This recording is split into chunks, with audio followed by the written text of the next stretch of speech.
Antara komoditi penting dalam ekonomi negara, bagi memastikan bekalan koko memenuhi permintaan pasaran tempatan, kerajaan sentiasa berusaha memperkasakan industri koko negara. Sejarah penanaman koko yang bermula sejak zaman penjajahan Inggeris di negara ini telah memberi manfaat kepada ribuan pekebun koko sebagai punca pendapatan utama keluarga. Koko memberi manfaat kepada pekebun kecil, tidak kiralah pekebun perseorangan maupun diusahakan secara kelompok. Kebanyakan yang kita ada di Malaysia ini adalah dalam kalangan pekebun kecil. Pekebun kecil di mana inilah yang menjadi tumpuan, dan pada hakikatnya pada kebiasaannya kita nampak bahawa koko ini sangat sesuai untuk ditanam oleh pekebun-pekebun kecil. Seperti juga dengan di kawasan-kawasan di seluruh dunia yang lain, kebanyakan koko ini diusahakan oleh pekebun-pekebun kecil. Sumbangan koko merubah kehidupan pekebun daripada pelbagai latar belakang. Di negara ini, pelbagai kajian telah dijalankan oleh anak tempatan untuk menghasilkan klon pokok koko yang lebih tahan lasak serta tahan dengan perosak dan penyakit. Teknologi bahan tanaman cantuman pokok koko daripada klon berkualiti tinggi memastikan penghasilan koko yang berproduktiviti tinggi. Klon-klon koko yang diperkenalkan telah memenuhi kriteria minimum keperluan penghasilan koko pilihan industri.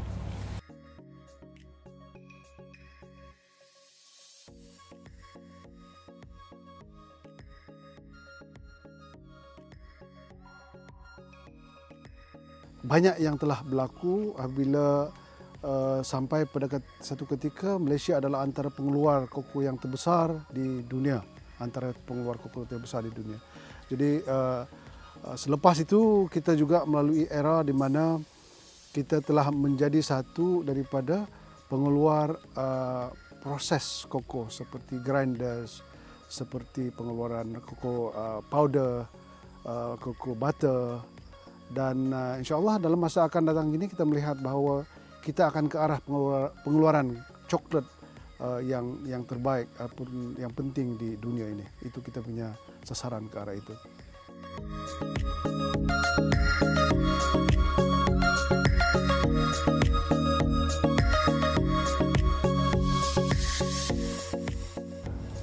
Malaysia semakin maju dalam penghasilan coklat yang berkualiti dan bertaraf antarabangsa.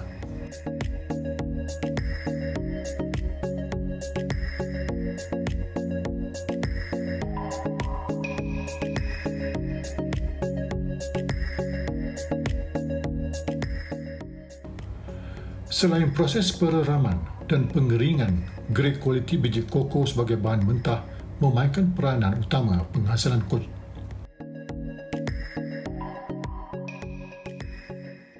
Sebenarnya banyak kita punya penyelidikan yang telah kita lakukan, terutama sekali yang berkaitan dengan produktiviti, memberi impak kepada produktiviti dan kualiti koko tersebut, serta penggunaan koko selain daripada penggunaan koko dalam bentuk makanan, tapi juga dalam bentuk bukan makanan seperti dalam bentuk kesihatan dan juga dalam bentuk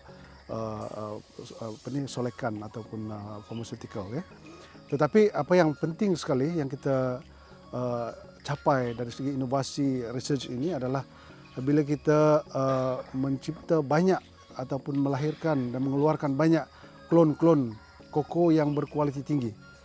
Dalam tanaman koko ini itulah penting sangat bila kita menanam koko ini, bahan tanaman itu adalah sangat penting. Bahan tanaman itu akan menentukan produktiviti dia, ketahanan dari segi koko tersebut, dari segi penyakit, serangan penyakit, perosak dan sebagainya, serta juga boleh mengeluarkan satu flavor yang baik. Koko adalah tanaman komoditi keempat terbesar di negara ini, selepas kelapa sawit, getah dan kayu kayan.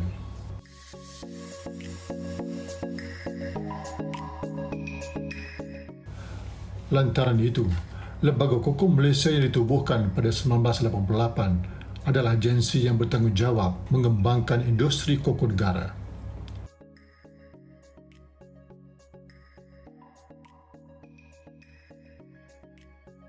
Dia punya ciri-ciri pokok klon, dia seragam antara satu pokok dengan pokok yang lain. Dia juga memberikan hasil yang baik. Kualiti biji juga adalah bagus sebab kita dah tahu kan pokok klon ni kita pilih daripada pokok-pokok yang telah diuji yang memberikan hasil yang baik, potensi yang bagus dan tahan penyakit. Kesemua bekalan anak pokok berkualiti akan dipastikan sampai ke ladang pekebun koko sesuai dengan tanah dan bentuk muka bumi. Dalam penjagaan tanaman koko, terdapat 3 jenis pemangkasan, iaitu pemangkasan pembentukan awal, pemangkasan penjagaan dan juga pemangkasan pembentukan semula. Setiap jenis-jenis pemangkasan ini ada fungsi-fungsi dia tersendiri. Contohnya bagi pemangkasan pembentukan awal, ia diamalkan dari umur anak pokok 6 bulan selepas ditanam sehingga dia umur matang. Matlamat untuk pemangkasan pembentukan awal ni adalah membentuk dahan-dahan utama pokok dan juga dahan-dahan sekundari. Untuk pemangkasan penjagaan pula, ini diamalkan setiap 2 minggu. Matlamat pemangkasan ini adalah untuk membuang penyakit, membuang tunas air dan juga untuk yang diamalkan secara berkala.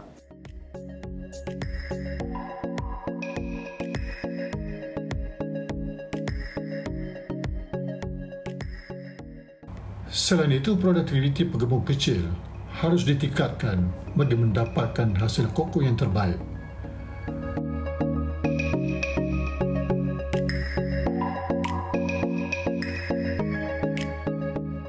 Saiz biji koko, kalau dari segi simple penentuan, kalau biji koko tersebut dia cukup kering, maksudnya cukup kering itu kandungan kelembapan di dalam satu biji koko itu tidak melebihi 7.5% ataupun daripada keseluruhan sampel analisis yang kita analisis untuk kelembapan dia tidak melebihi 7.5%. Sekiranya melebihi 75% bermakna kelembapan itu tidak dapat diterima pakai dari Standard Malaysian Cocoa, maka sampel koko tadi yang mewakili berapa banyak pun konsumen ataupun jumlah yang nak dijual dikira jatuh kepada substandard. Dia satu, bila kita mengeluarkan kualiti koko, apa yang mempengaruhi kualiti tersebut pertama sekali adalah saya katakan tadi bahan tanaman. Keduanya adalah dari segi tanah, bentuk tanah yang ada. Ketiganya dari segi environment, dari segi climax dan juga penjagaan. Ini yang saya katakan tadi, bila mereka ini bersama-sama dengan lembaga koko, kita sentiasa memberikan tunjuk ajar kepada mereka bagaimana cara kita nak mengeluarkan biji koko yang sedemikian rupa, mempunyai kualiti yang tinggi, mempunyai penceritaan yang sebenar apa yang berlaku dalam satu tempat tersebut.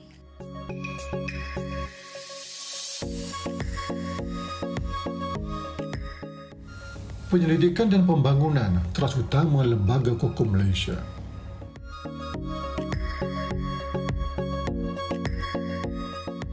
Saban hari penyelidikan saintis tempatan dirancangkan demi menjaga kelestarian industri ini.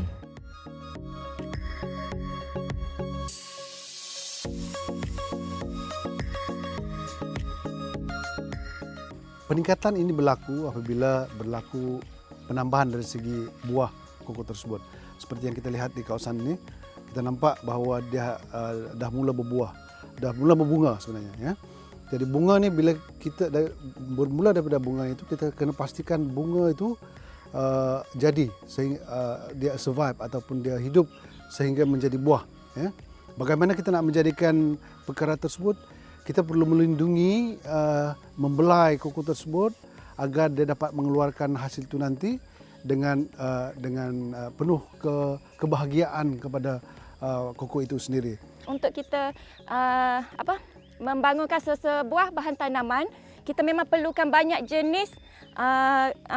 jenis klon koko untuk buat kacukan, dan kita buat kajian dan nak tengok yang mana lagi bagi hasil yang bagus, tahan penyakit dan perosak. Lepas tu kita nak kualiti biji dia besar, kandungan lemak tinggi dan juga perisa yang bagus. Antara kajian dilakukan adalah berkaitan serangga perosak pada pokok dan buah koko. Ini kerana keadaan cuaca yang lembap telah menjadi habitat utama bagi serangga ulat penggorek buah dan kepinding nyamuk koko. Kedua-dua serangga tersebut akan merosakkan kualiti buah koko. Ada kalanya teknik balutan tidak cukup berkesan untuk mengurangkan serangga-serangga pada buah koko. Salah satu serangga perosak utama tanaman koko di Malaysia adalah ulat pengorek buah koko, dan ini adalah simptom ulat pengorek buah koko yang mana jika kita lihat serangan adalah sangat serius di mana 100% biji koko telah diserang dan menyebabkan kerosakan kepada buah koko ini.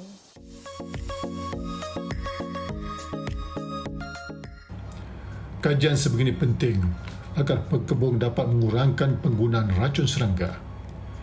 Dari segi masa yang sesuai untuk penanaman untuk pembajaan adalah iaitu selepas musim hujan. Kita tidak boleh menabur baja masa musim hujan kerana baja-baja yang ditabur tu akan larut lesap dan tidak dapat digunakan oleh pokok. Okey, tapi kita juga tidak boleh membaja pada waktu kemarau di mana baja tu tidak akan larut dan tidak dapat digunakan juga oleh pokoklah. Sebab kadar nitrogen, fosforus dengan kalium NPK adalah yang telah diuji selama lebih daripada 7 tahun dan pengujian ladang selama tambah lagi 2 tahun, yang mana kita dapati mampu memberikan nutrien yang secukupnya untuk penghasilan buah yang banyak.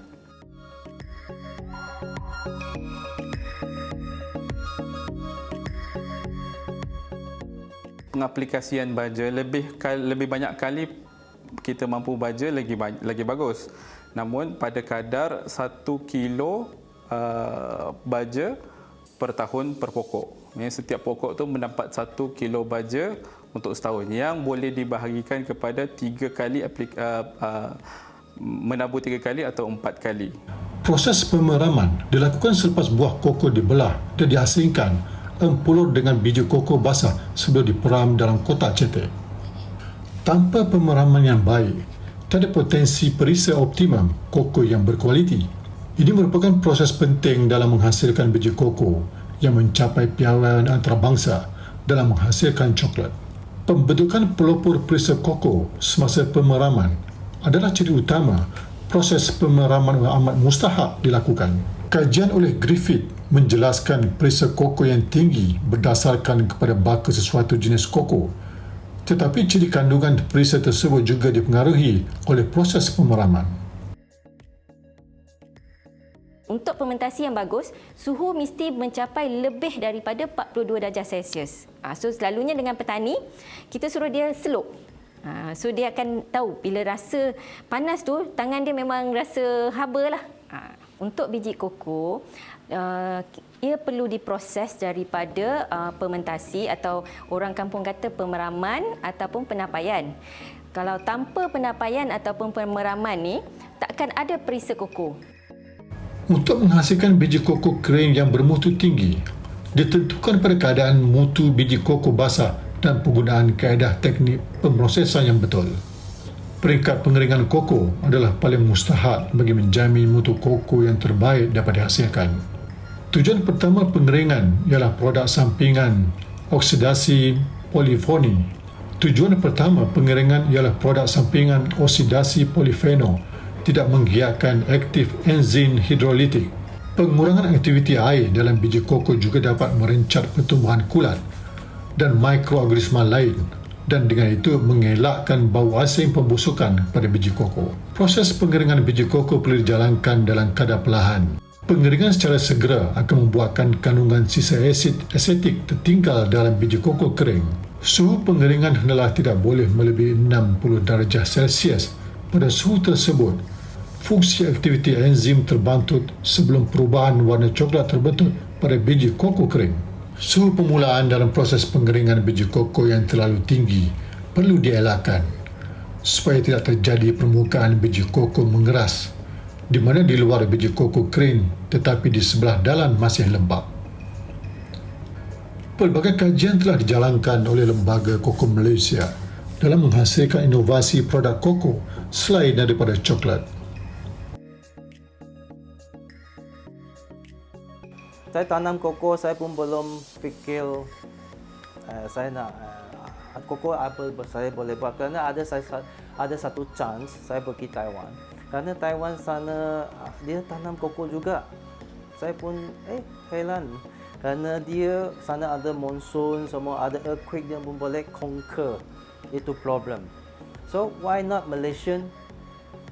Everything is suitable. Why we don't plant back cocoa? So this lepas itu saya makan coklat dia, memang sedap. So saya so saya punya aim, saya nak buat Malaysian coklat lah, try promote Malaysian.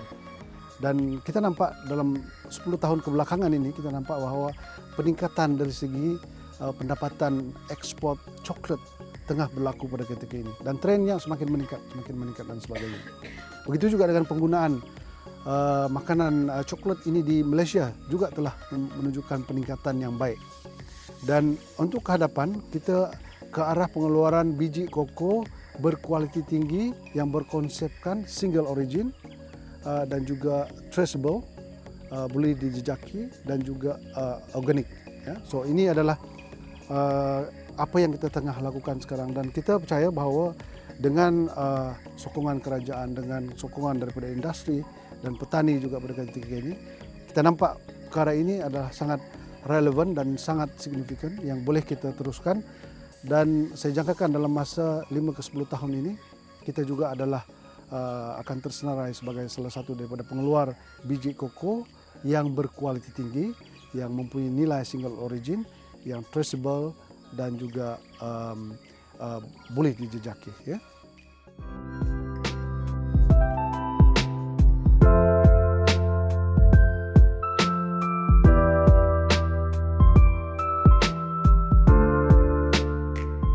Untuk yang coklat finish produk yang kita buat di lembaga koko, kita menggunakan milk kubaca untuk kita proseskan menjadi coklat pralin ataupun coklat pening. Kita menggunakan milk kubaca untuk kita pasarkan kepada orang awam lah. Dua kaedah yang berbeza. Yang satunya pralin, kita perlu melalui beberapa proses tempering, proses penyejukan coklat tu daripada suhu 45 degree Celsius kepada kita turunkan sejukkan coklat tu menjadi 29 degree Celsius, dan seterusnya kita akan membentukkan dalam acuan coklat lah.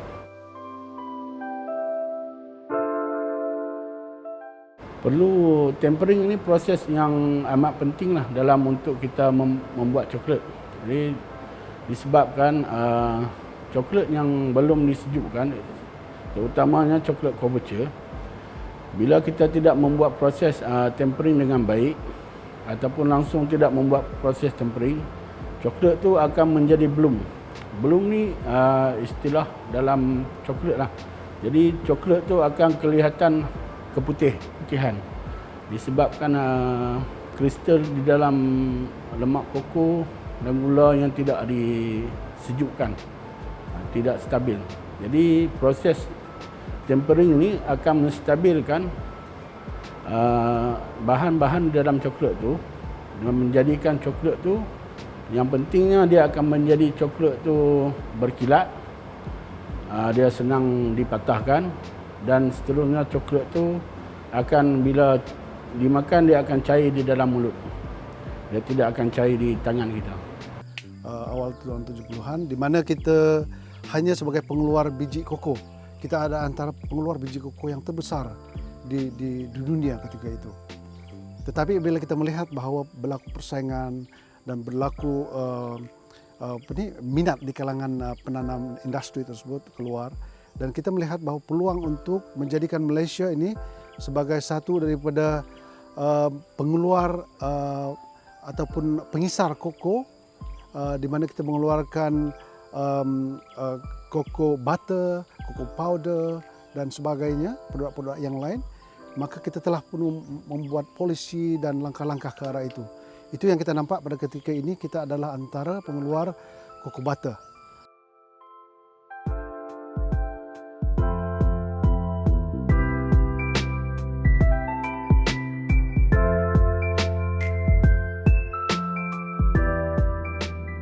Di mana ketiga-tiga bahan ini kita campurkan mengikut rasio masing-masing untuk kita hasilkan satu resepi coklat di Lembaga Hukum Malaysia.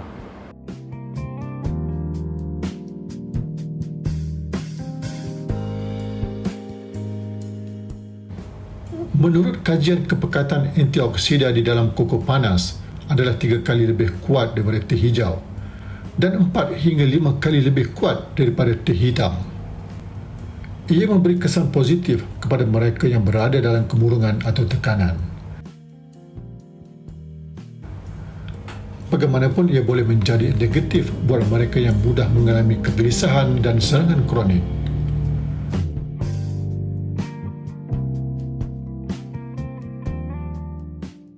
Selain itu, daun pokok koko juga mempunyai peranan dalam kesihatan manusia. Mereka menemukan bahawa ekstrak daripada daun koko itu boleh digunakan untuk membunuh sel kanser daripada payudara lah. Jadi bukan setakat industri menggunakan biji untuk buat coklat, so kita dapat pelbagai kegunaan bahagian-bahagian lain pada pokok koko itu sendirilah. So pada masa sekarang kita juga cuba untuk menghasilkan produk-produk berasaskan daun koko seperti teh, minuman kesihatan dan sebagainya. Dan untuk ke hadapan, kita ke arah pengeluaran biji koko berkualiti tinggi yang berkonsepkan single origin dan juga traceable, boleh dijejaki dan juga organik.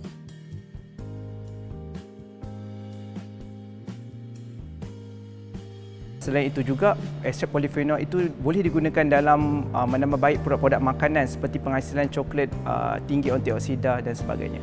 Kita telah melakukan kerjasama dengan kolaborasi dengan agensi luar dan juga universiti tempatan lah. Antara kolaborasi yang kita lakukan adalah dengan agensi nuklear dunia iaitu IAEA dan juga dengan pengeluar coklat teh terbesar di dunia iaitu Mars Chocolate lah.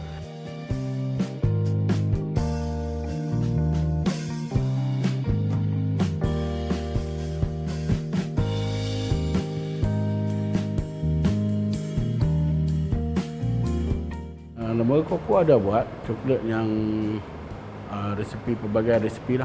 Antaranya coklat prebiotik, coklat yang untuk coklat kesihatan lah.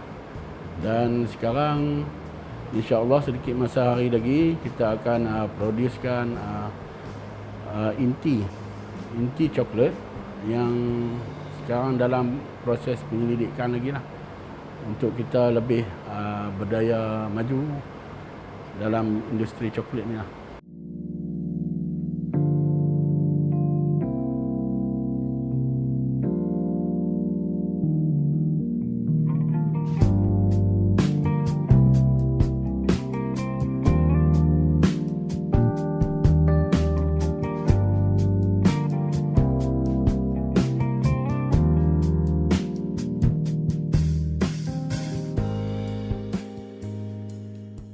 Farm to table ini sebenarnya ada satu proses di mana kita memastikan setiap pengeluaran koko ini dapat dinikmati oleh petani terutamanya ataupun pengeluar koko. Maksud dia daripada koko ini sendiri selepas dipetik, dituai, diperam dan diproses sehinggalah menjadi coklat akan dikuasai ataupun dilibatkan komuniti tersebut, petani tersebut. Ya. Lembaga Koko Malaysia dia telah tubuhkan 3 koperasi, iaitu 1 koperasi Koko Kluster Sabah Berhad, Koperasi Koko Kluster Sarawak Berhad, Koperasi Koko Kluster Pahang Semenanjung Berhad. Dan 3-3 koperasi ini ditubuhkan sebagai dia punya pemimpin ataupun kita panggil koperasi ini sebagai koperasi terpimpin oleh Lembaga Koko Malaysia, dan koperasi ini telah didaftar dengan pihak SKM iaitu Suruhanjaya Koperasi Malaysia, dan kita punya target group of course pihak petani koko, usahawan-usahawan koko dan juga usahawan coklat. Itu adalah dia punya ahli di dalam koperasi ini. Kita letak ini adalah sebagai satu untuk mendapatkan benefit daripada keuntungan daripada koperasi ini akan kembali kepada pihak petani. Dan mana-mana petani pula yang akan menyertai atau menjadi ahli koperasi ini, dia akan benefit dari segi harga yang ditawarkan oleh koperasi lebih tinggi daripada harga pasaran yang biasa. Seperti apa yang kita buat pada ketika ini, kita mempunyai satu program yang kita namakan program pembangunan kluster koko Malaysia, di mana kita membangunkan beberapa kompleks ya. Kita menjadikan di situ dari segi kompleks pemprosesan biji koko bermula daripada biji koko kering sehinggalah menjadi coklat ya. Dan sebelum itu pun kita mempunyai program yang sama serantaian dengan itu, yaitu dari segi penanaman koko tersebut. Kita memastikan bahawa biji koko yang dikeluarkan adalah daripada klon yang terbaik, klon yang terpilih, yang mempunyai perisa yang tinggi, mempunyai cita rasa yang baik dan kualiti yang sangat baik, dan juga boleh dijejaki di mana juga berada. Dan bila kita proses, kita telah menubuhkan beberapa kompleks ini di tempat petani itu sendiri, di kawasan petani itu sendiri. Maknanya contohnya di Ranau, kita tempatkan plot ataupun kompleks itu di kawasan sekitar kebun-kebun petani. Dan disitulah diproses, dan kita boleh mengetahui bahawa biji ataupun coklat yang dihasilkan itu adalah dikeluarkan daripada kebun petani itu sendiri. Kempun, contohnya di Poring, di Napung, di Pedawan, Sarawak, dan juga di Cemong, di Perak. Itu yang kita ke arah itu supaya dapat kita, yang penting sekali kita dapat membangunkan komuniti petani tersebut bersama-sama dengan menggunakan koko ini sebagai satu media ataupun salah satu daripada cara kita nak melahirkan lebih banyak petani yang berjaya.